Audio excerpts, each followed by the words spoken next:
Habits and Health, episodes 33. Welcome to the Habits and Health podcast, where we believe creating healthy habits should be easy. Brought to you by an educator and coach for anyone who wants to create a healthier life. Here's your host, Tony Wynyard. Welcome to another edition of the podcast where we give you ideas and ways of improving your health and habits around your health. Today's guest is Hayley Wheeler. She helps people with depression, and she's created a program especially for people that are having sort of mental health issues, and including depression and some other areas as well. And she's been doing this for a while, and she's got quite a different approach to many other people in the mental health field. So we're going to hear a lot more from Hayley coming up. And if you know anyone who you really feel would be helped by some of the information that Hayley talks about, please do share the episode with them. And why not leave a review for us as well? That enables a lot more people to find out about this podcast and learn from the valuable information that many of the guests share. So I hope you enjoy this week's show. Welcome to another edition of Habits and Health, and my guest today is Hayley Wheeler. How you doing, Hayley? I'm good, thank you. Thank you for having me on. Oh, and I just said Hayley Wheeler, but actually your Facebook says Hayley Twig Wheeler, doesn't it? Yeah, Twig is my maiden name. Ah, right, okay. So is it a double-barreled name, or you just used for Facebook? You just use that? Yeah, I just use it on Facebook, on social media. But the business name is Hayley T Wheeler, so I've kept the Twig in there as well. And so can you explain to listeners what is it that you do? I work with adults, children and families to help them reduce overwhelm so that they can find happiness again, because mental health is such a big thing at the moment, and I'm really passionate about helping people improve that. And how did that all come about? Well, my own battle with depression was the main thing, but I think my battle with depression was kind of put on the back burner while I helped my son with his anxiety. And instead of using any traditional therapies or medication, I decided, and I don't even know why, I decided to use self-discovery and self-development. And teaching my son, I had to teach my son how to understand what was going on for him so he could explain it to me so I could help him.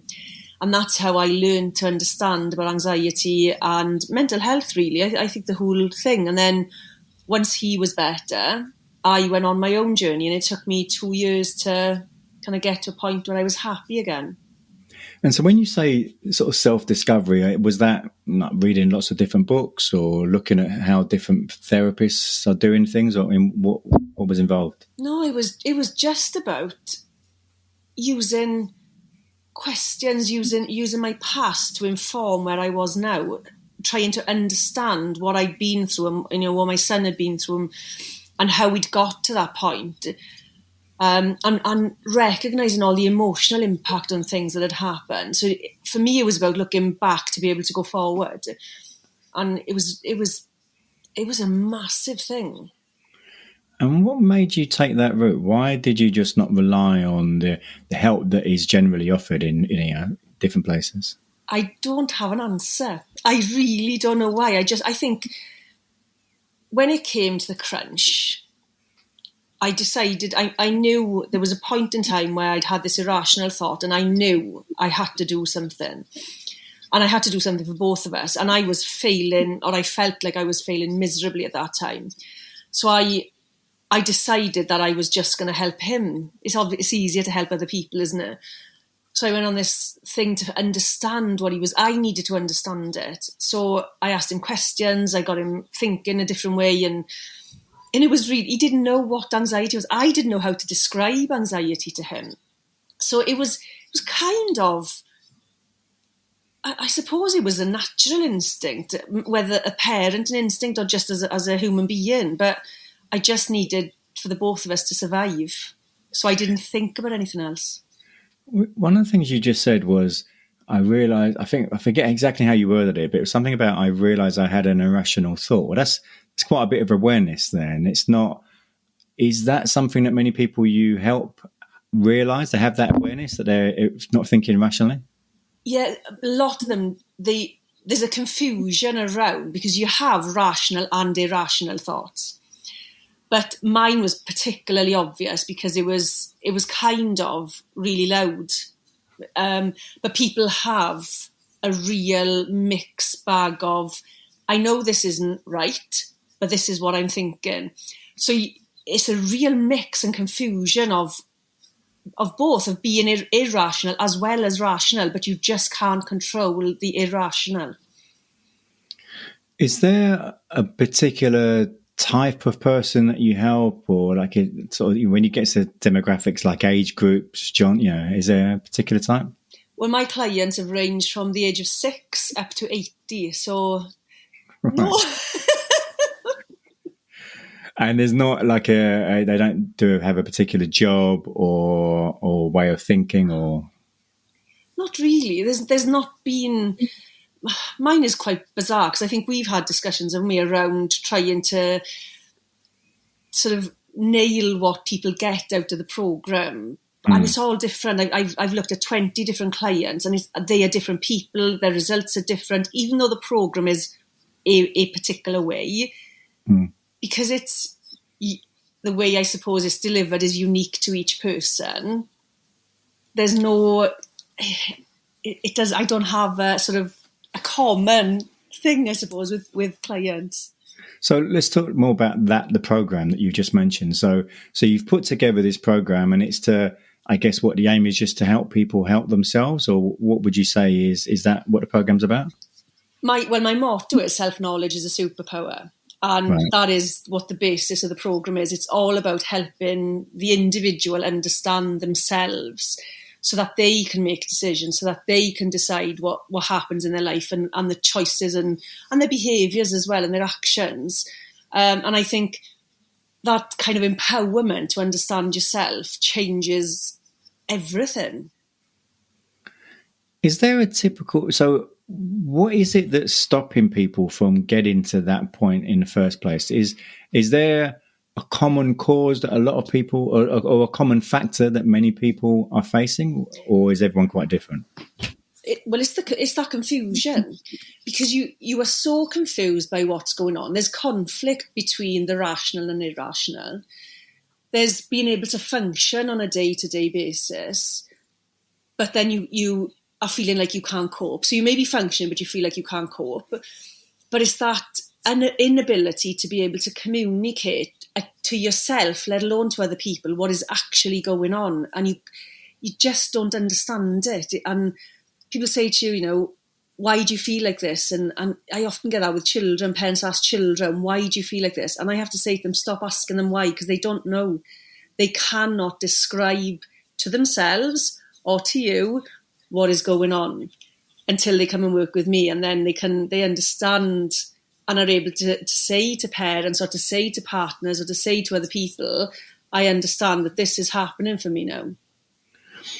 I mean, as you were saying it, I'm wondering, is this like, how many people have this, sort of suffer from this? Is it quite rare, or is it a lot of people? Have you got any idea? Well, the official UK statistics is 1 in 4 struggle with some kind of mental health disorder. I suggest that because of the way it's worded, that suggests to me they haven't actually done, it's more of a guess than it is an actual questionnaire they've put out to find out. Because I think you'd be surprised at how many people struggle without even saying anything. And is this linked to, I don't know, negative voices in your head and so on, or is it separate from that, or is that part of it? From my own experience, when I had negative self-talk, so I was already used to negative self-talk. I always felt like I was overweight. I always felt like I wasn't good enough. I had all these things going on before. So when I slipped into it being even worse, I didn't really notice it. It wasn't one of these things that I woke up one morning and life was rubbish. For me, it was a slow descent into it. And then at the end, there was a real fast spiral after an incident with a counsellor. And so what was the incident with a counsellor? At the time, the thing that made me feel like I was doing okay, the thing that held me together, even though I was completely struggling, was that I was being a good parent. And my last appointment with this counsellor, she told me she didn't want to see me anymore because she didn't think she could help me. And at the same time, she made a comment, which it wasn't malicious, it was just a statement or an observation that I had let my children down. I kind of put my children at a lower priority than I had in my head, and that sent me spiral. That was January 2015. By July 2015, I was at the bottom. I'd hit rock bottom, and that was a quick descent into it. And do you think there was any truth in what she said? Oh, I can rationalise it now. Probably there was, and probably that's what stung. But then when I speak to my children, they would disagree.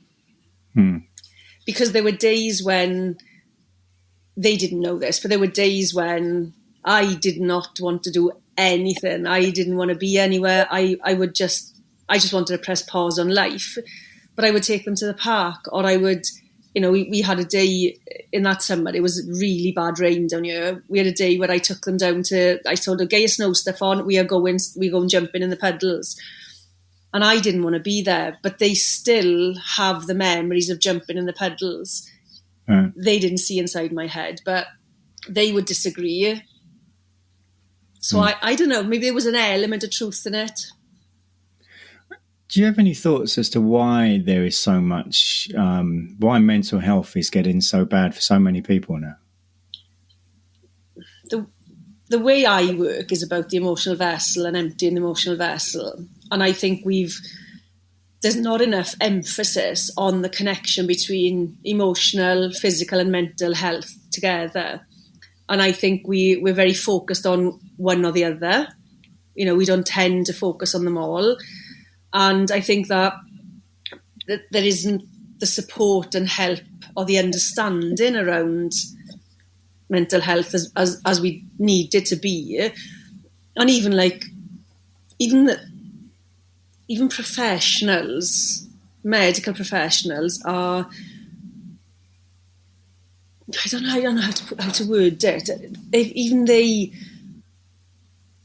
Okay, so one of the things I think I've worked with a group of people who are institutionalised. They've been in and out of institutions since they were young, and I'm talking about people in their 60s, 70s. And I asked the question, have we lost the person when you have a diagnosis for mental health, mental illness? And it was a resounding, there was 10 people in the room, there was a resounding yes. We have forgotten the person. And life is such a distraction now. We don't, who now invests time in themselves over and above their phone or their technology or TV or movies, because it's easier to do all that stuff than it is to work on yourself. And I guess, there's a real, I don't have a lot of experience with mental health, but from looking from the outside at it, my perspective, and this could be completely wrong, so please do correct me, but my perspective is the stigma used to be really bad, and it's not quite as bad now. But I'm guessing that for people who are suffering from it, it must be very hard to admit it to anyone. Is there any truth in any of that? That's just guesses from my point of view. Yeah, I think that having that discussion, again, if we go back to the fact that I can't actually articulate what's going on for me, I can't actually open that conversation with somebody, because how do you tell somebody what's going on in your head when what's going on in your head is off the charts? People wouldn't understand it. And is it embarrassment that you wouldn't want to tell anyone, or just because you don't know how to articulate it? I think the first barrier is not knowing how to articulate it. The next barrier is fear of rejection, fear of judgment, fear of just being ostracised, or how will they react? How will they see me again? What will they think of me if I tell them I'm struggling with my mental health? Right.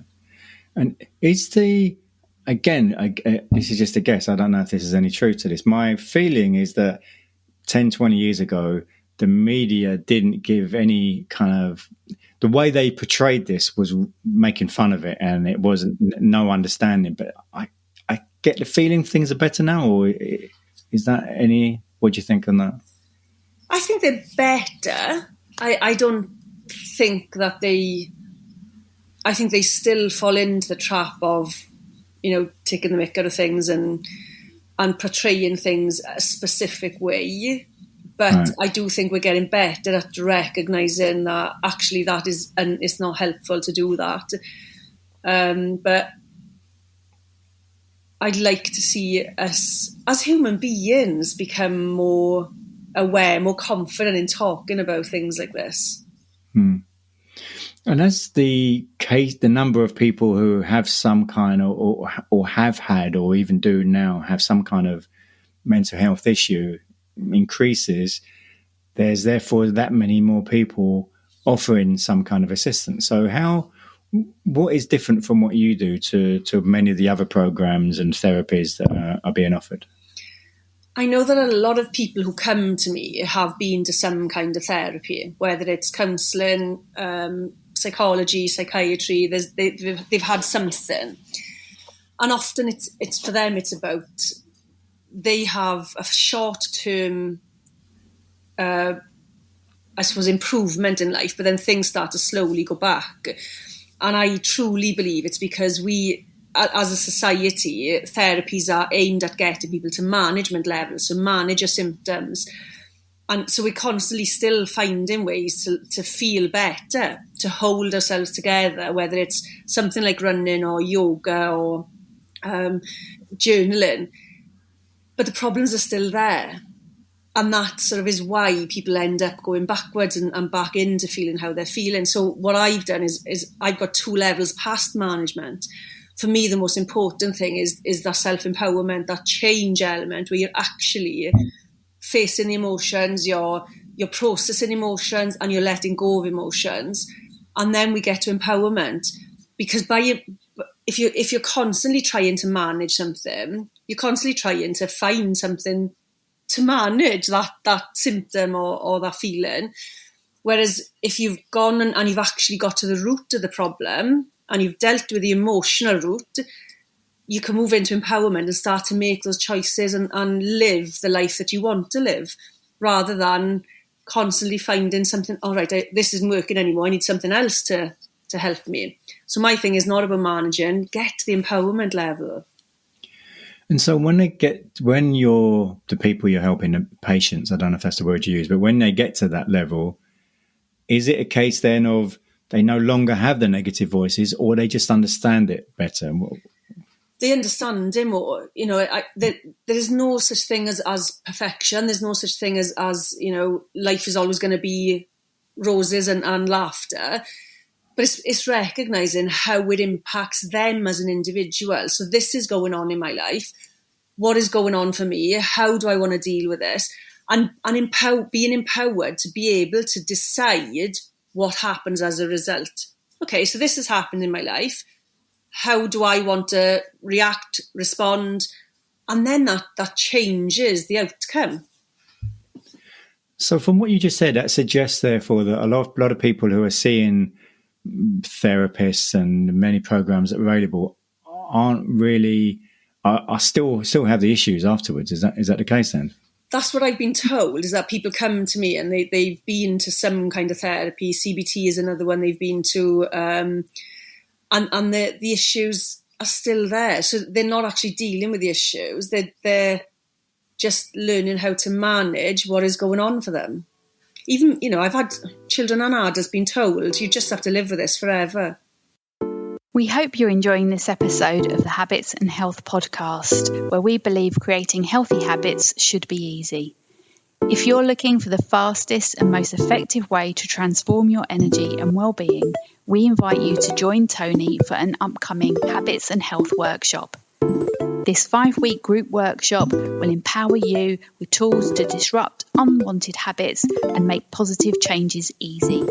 You'll enjoy sounder sleep, better energy, less stress, and a happier mood.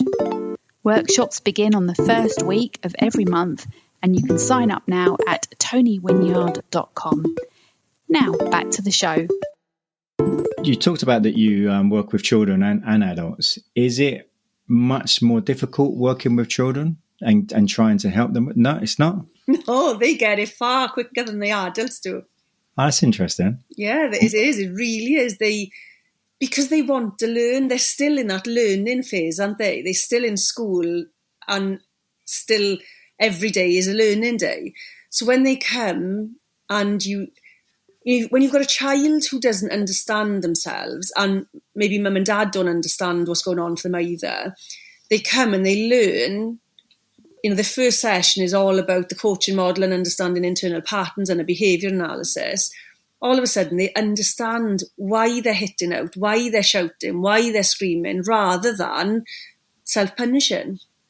And that for that, it changes there just in that first. Well, it changes from the initial session before we start the program, because that level of understanding is there. So therefore, why is it that adults find it more difficult then? They've usually gathered a lot more emotions. They usually have learned to protect themselves.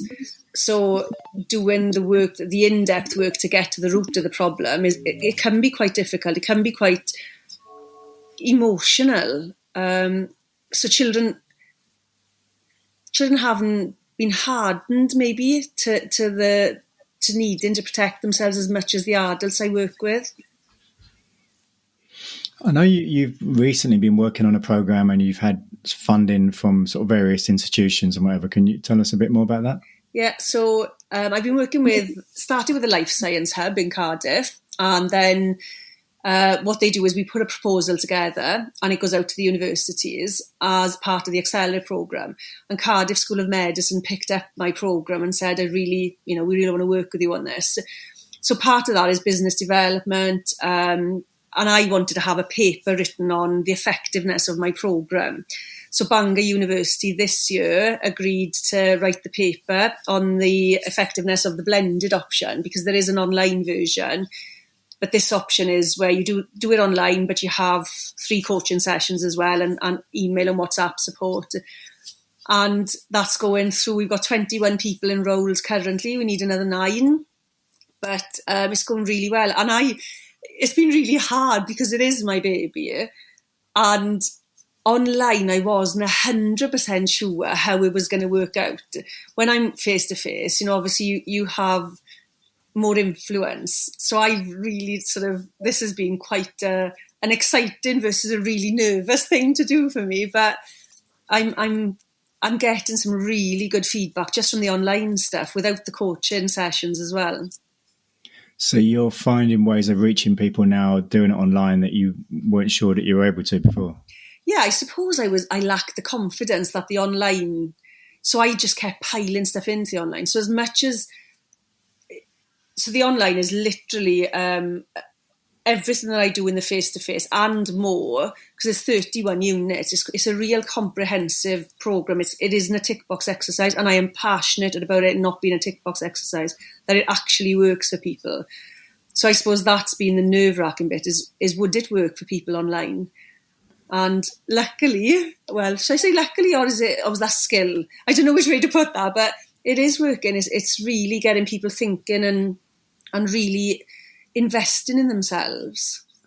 So I presume what the objective is at the end of the program, that everyone is then have a much better understanding of themselves and being able to handle this for the ongoing future. Yeah, and they get to do the deep work as well. So there's units in there that I do with face-to-face clients. There's the deeper root, getting to the root work.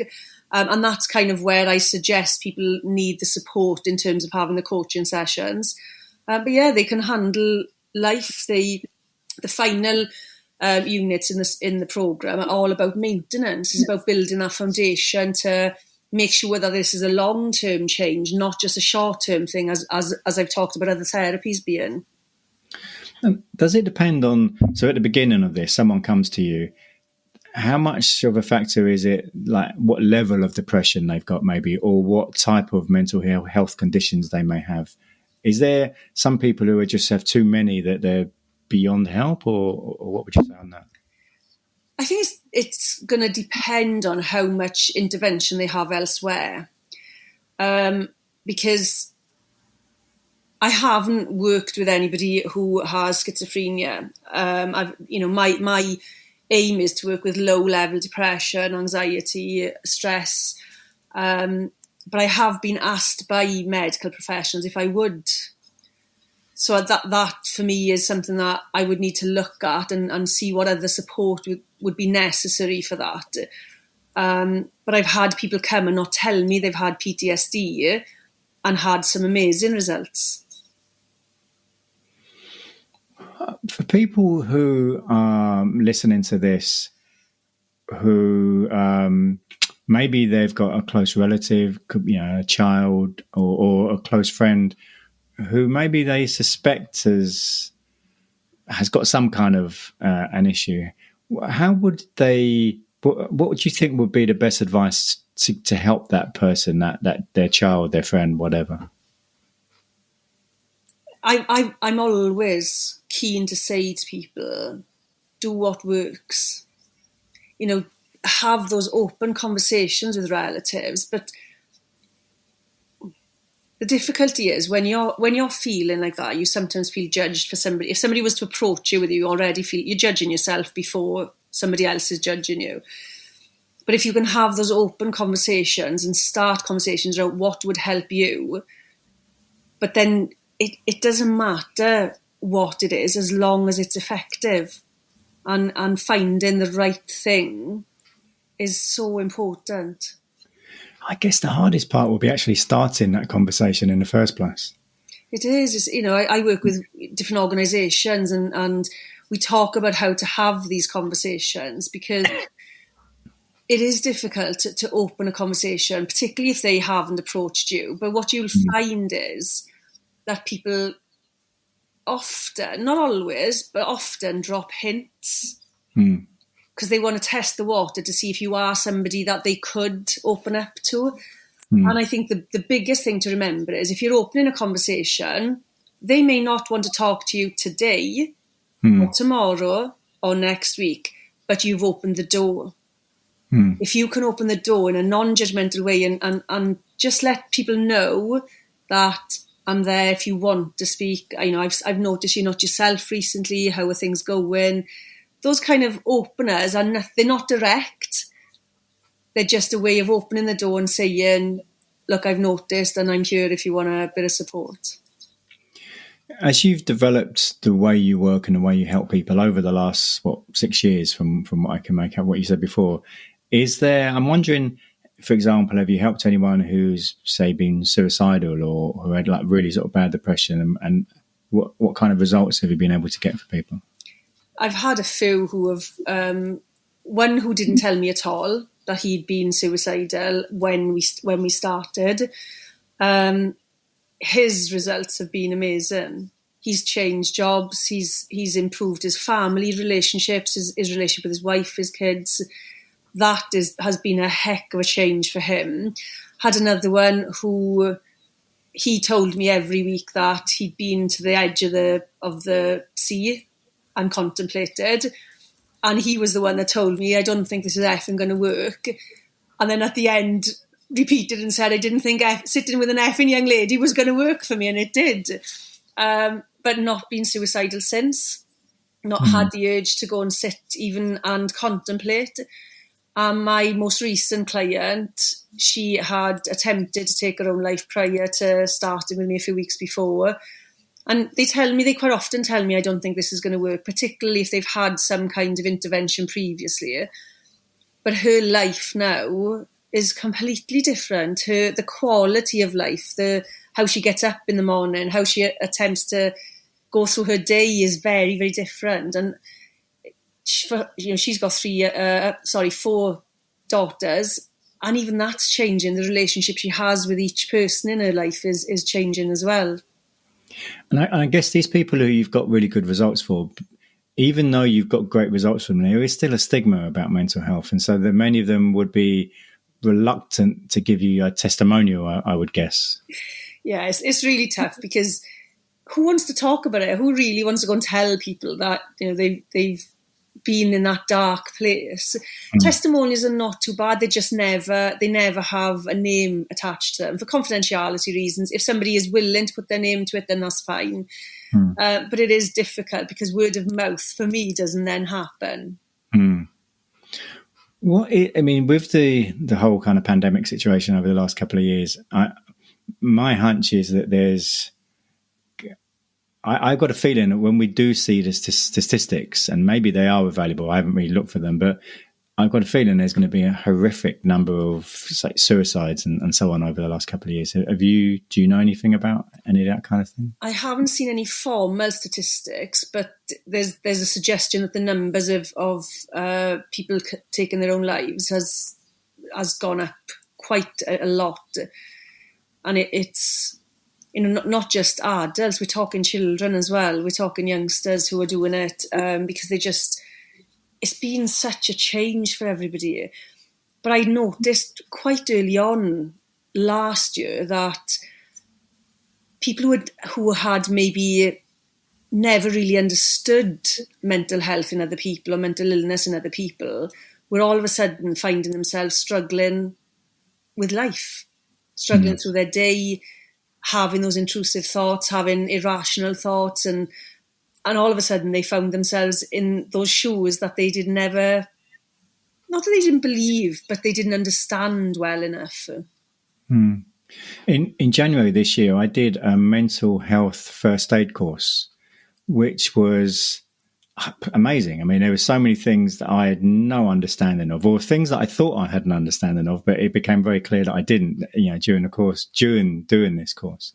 So for anyone listening, I definitely would recommend, I mean, there's Mental Health First England, I presume there's Mental Health Wales, and you know, there's many places you can do these types of courses. Do you know anything about that? Yeah, I've done the adolescent one and I've done the adult one as well, and they were informative. And I've just, in fact, had an email about redoing it, but I don't know what the additional information would be doing it the second time. But I know the certificate runs out every 2 years, I believe. Yeah, I think so, yeah. But they are, you know, I always, when I work with organisations, I always advise people to go and have a look at those courses to bring people in, even if it just improves understanding, because that can make a difference. Because one of the things, when I run courses for sports coaches, for juniors, because I think it's important. It tends to be more male orientated, and I think we do tend to need more awareness raising. And they'll say, you know, we don't talk about mental health or mental illness. It's one of those spaces. But I do say that people need to go and understand better, have a better understanding of what it is to live with a mental illness. Because I come from a lived experience. So when I deliver my sessions, it's all about the lived experience rather than sort of the medical side of it. But people don't understand it. They don't tend to... They're better after the workshops, but we need some more understanding. We need more people in that position of knowledge, I suppose. So do you think it would be, well, I get, this is an obvious answer, but it'd be helpful if a lot more people took that, a course such as Mental Health First Aid? Yeah, because it opens conversations. And one of the things I joke about is that, and I'm kind of joking, but I'm not... If you think of somebody who is struggling with their mental health, and an email goes round the office and says that there's a mental health first aid training course or there's a mental health workshop, and most people don't sign up to it, how do you think that person feels? How do you think it has a knock-on effect to somebody? Whether, would I go to that person?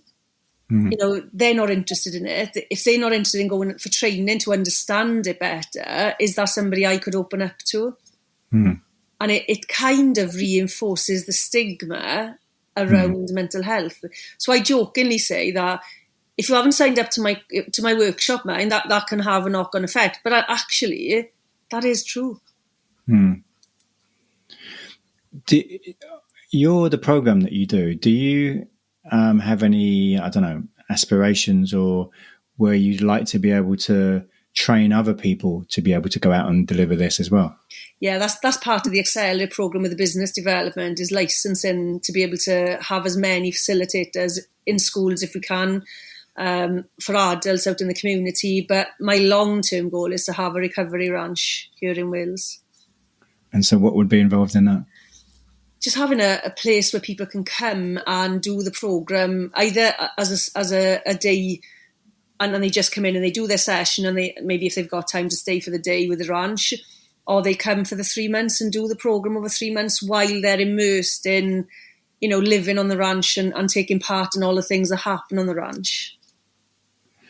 And you mentioned about the universities that are involved in this, and you said something about white paper. So what is involved in that, and where do you hope that would go?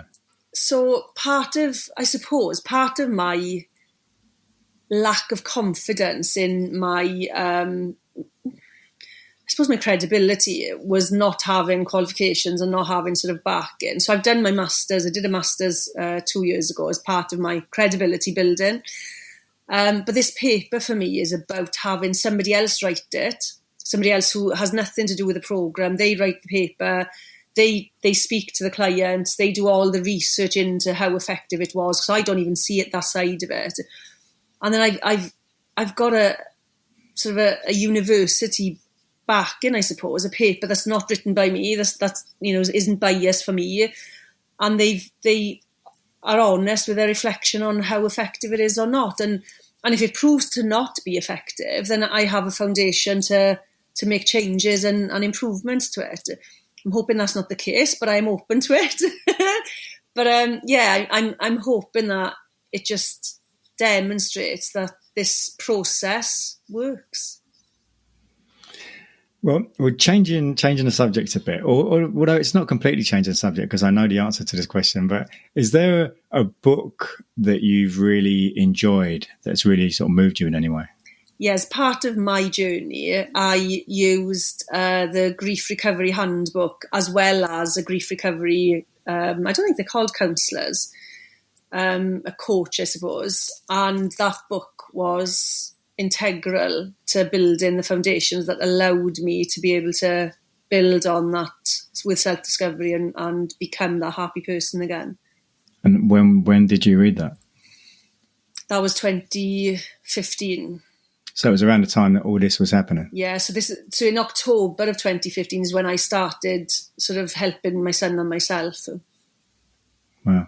So if people listening want to find out more about you and the program and so on, where would they look? They can find me on any social media platform as Hayley T Wheeler. There's also EmotionMind Dynamic Facebook page and Instagram page. That's all new at the moment. And there is a website for EmotionMind Dynamic as well, which is www.emotionminddynamic.co.uk. But search me up on any social media platform. And so the name of the program that you were referring to before is EmotionMind Dynamic? Yes. I thought I'd just make that clear to anyone listening. And finally, Hayley, before we finish, do you have a quotation that you like? It's my own quotation. I love this one. And I think it's really important because people don't realise it. You are the most important person in your world and your life, regardless of what other roles you have. Because if you don't look after yourself, nobody's going to do it for you, and you can't be the best parent, the best business owner, the best partner if you don't look after yourself. And I know that people struggle with that, but I think it's really important. Yeah, we had an episode probably about 3 months ago, I guess, with Andrea Pennington, who's a self-compassion expert.